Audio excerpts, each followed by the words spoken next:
TV shows, by their very nature, are far more complex than movies, MCU crossovers notwithstanding, if only because they're a longer form medium with so many more actors, storylines, and moving parts. As a result, it's impossible for everything a series does to please everyone, not least its cast, who over the course of multi-season arcs are bound to have their own creative misgivings with a show's direction. This is particularly tricky when it comes to an actor being written off a series, especially if it's by way of a death that's either shocking, violent, or controversial by design. The actors might take this professionally at the time, but they're only human after all, and aren't afraid to air their misgivings with the way their characters were offed, just like any other fan. I'm Josh from Whatculture.com, and these are 9 actors pissed off by their TV character deaths. Number 9. Idris Elba, Stringer Bell, The Wire.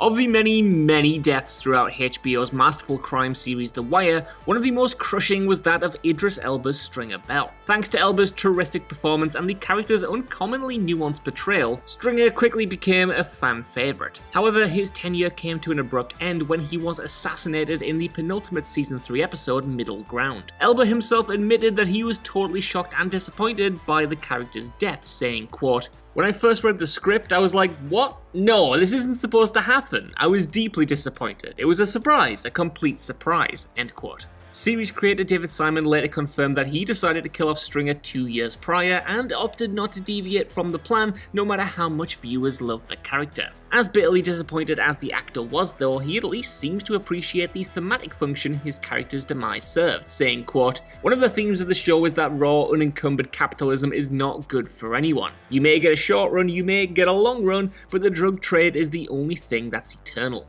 end quote. Number 8. Conleth Hill, Lord Varys, Game of Thrones. Game of Thrones' penultimate ever episode, The Bells, features, among its many other controversies, the bizarre demise of the great Conleth Hill's Lord Varys, who was promptly roasted to death by Daenerys' dragon Drogon. Shortly after the series concluded, the HBO docuseries The Last Watch aired, featuring extensive behind-the-scenes footage of Season 8, including a telling clip of the script read for this very episode. Upon learning of Varys' demise, Hill dismissively discards his script, folds his arms, and looks incredibly forlorn, as was noted by many fans on social media.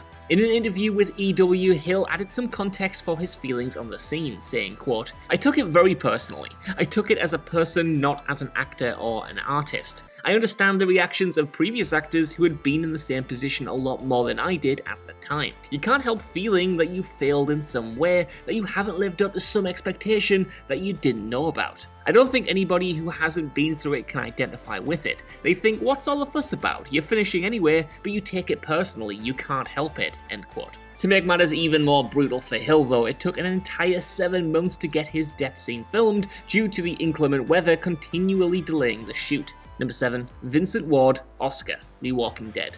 Topping a lot of lists for most squandered characters on The Walking Dead is Oscar, played by Vincent Ward, a prisoner who survived the initial outbreak and very quickly went on to become a fan favourite. Sadly, Oscar only got to stick around for 7 episodes of the 3rd season, ultimately being mortally wounded during the Woodbury infiltration. Fans weren't the only ones miffed though, as Ward said of his departure in a recent interview, quote, "I didn't even know I was getting killed. I was pissed. And the reason I was pissed was because nobody told me. I was in makeup and I saw a script sitting there, I picked up the script, and the first thing you do is you look for your name.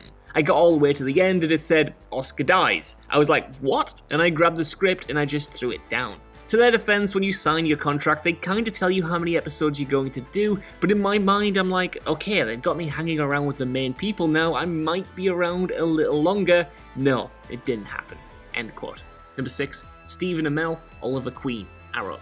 Though the majority of the actors on this list were at least polite-ish in expressing their disappointment at being killed off, Stephen Amell held absolutely nothing back when discussing Oliver Queen, aka Green Arrow's, demise during the recent Crisis on Infinite Earths event. In the grand superhero tradition, Queen ends up sacrificing himself to save the world, but during a subsequent appearance on Michael Rosenbaum's podcast Inside of You, he detailed his issues with his death scene. Quote, "I blame no one for this, but this is a scene with me from Arrow that's taking place on Supergirl with a Supergirl crew, with demands on both Grant and Katie Lotz, who are on Flash and Legends, who are on a different schedule than the crossover because they're shooting different shit and they're trying to pull them so they don't mess up their day the next day. Meanwhile, the f***ing Green Arrow is laying on a gurney trying to deliver his lines to something other than a f***ing tennis ball, end quote. Perhaps most damningly, he said of the crossover events production as a whole, quote, "There are lots of scenes where I'm acting and there just aren't other actors there. And that's not an acceptable way of creating the best product from my perspective. I think it is a little disrespectful to actors and their process, speaking personally, other actors may not give a shit," end quote. Tellingly, fans and critics alike called Queen's demise a disappointing send-off to the much-beloved character.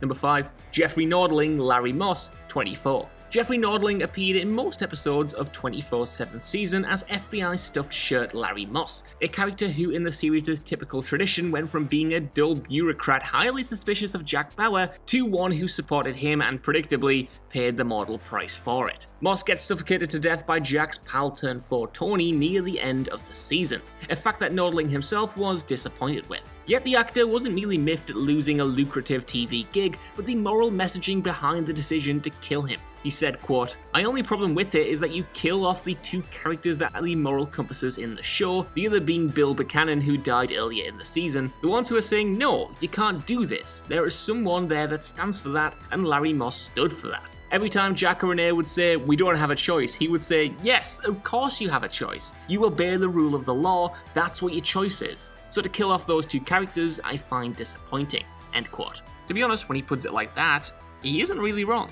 Number 4. Lance Reddick, Matthew Abaddon, Lost. The brilliant Lance Reddick joined Lost in 2008 as the mysterious Matthew Abaddon. Though ultimately only appearing in 4 episodes, Abaddon was shown to have crucial links to several of the show's major characters, especially John Locke and Hurley, before being suddenly shot dead midway through season 5. For a character actor as talented as Reddick to receive such a nothing treatment on the show irked a lot of fans, as well as the performer himself, who was expecting to become a series regular in the 5th season. Speaking about the death, he said, quote, "If I think about it too much, I'll get pissed off. When I was cast on Fringe, I was told that I'd be able to continue recurring on Lost. And then the very first episode that I did on Lost in the middle of Fringe season 1, they killed me. So that was annoying. Don't get me wrong, it was a great episode, but it was like, what the f, guys?" End quote. Number 3. Isaac Hayes, Chef, South Park. The demise of Chef on South Park's 10th season premiere was at once shocking, hilarious, and hugely controversial at the time, as the character's death resulted from actor Isaac Hayes' sudden departure from the show. At the time, it was widely circulated that Hayes objected to Matt Stone and Trey Parker's depiction of Scientology, of which Hayes was a member, leading to the character being killed off in supremely humiliating style, while his dialogue was spliced together from pre-existing recordings. But in a more recent retrospective on the controversy, Hayes' son Isaac Hayes III confirmed that his father didn't in fact quit the show, having suffered a stroke shortly before he, quote, quit. At this point, his PR team, many of them Scientologists themselves, made the decision while he was unable to himself. Though Stone and Parker criticised Hayes at the time of his exit for his perceived hypocrisy, Hayes III added that this wasn't his father's call at all, saying, quote, "My father was not that big of a hypocrite to be part of a show that would constantly poke fun at African American people, Jewish people, gay people, and only quit when it comes to Scientology. He wouldn't be that hypocritical," end quote. Though Hayes sadly lost the ability to speak in his later years, it's evident from his son's comments that he was none too pleased about his unfortunate exit from the show.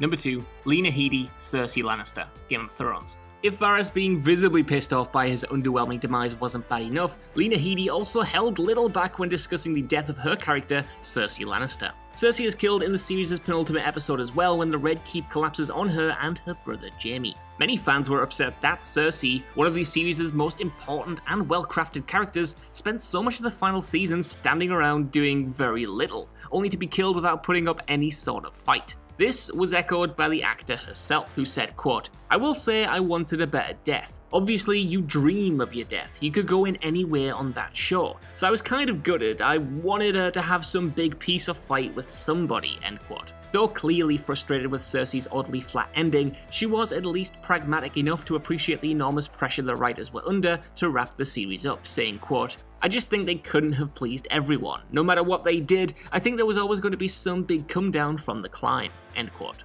Number 1. John Fiore, Gigi Chestone, The Sopranos. You may not know the name of Sopranos character Gigi Chestone, but you will almost certainly remember him as the mobster who died on the toilet after having a massive heart attack during the show's 3rd season. Actor John Fiore was devastated by not only the news that Gigi was to die, but also wasn't too pleased about the manner in which he went out. The actor said, quote, "I took it like a death. I begged creator David Chase, I did, I pleaded for my life. He told me it was the call he hated to make, but he'd vowed not to sacrifice the master plan for a character, no matter how much he liked him. I didn't believe him, but that's what he said." End quote. Thankfully, Fiore has continued to earn regular work as a character actor across both TV and movies, no matter that to many Sopranos fans, he'll always be the guy who died on the bog.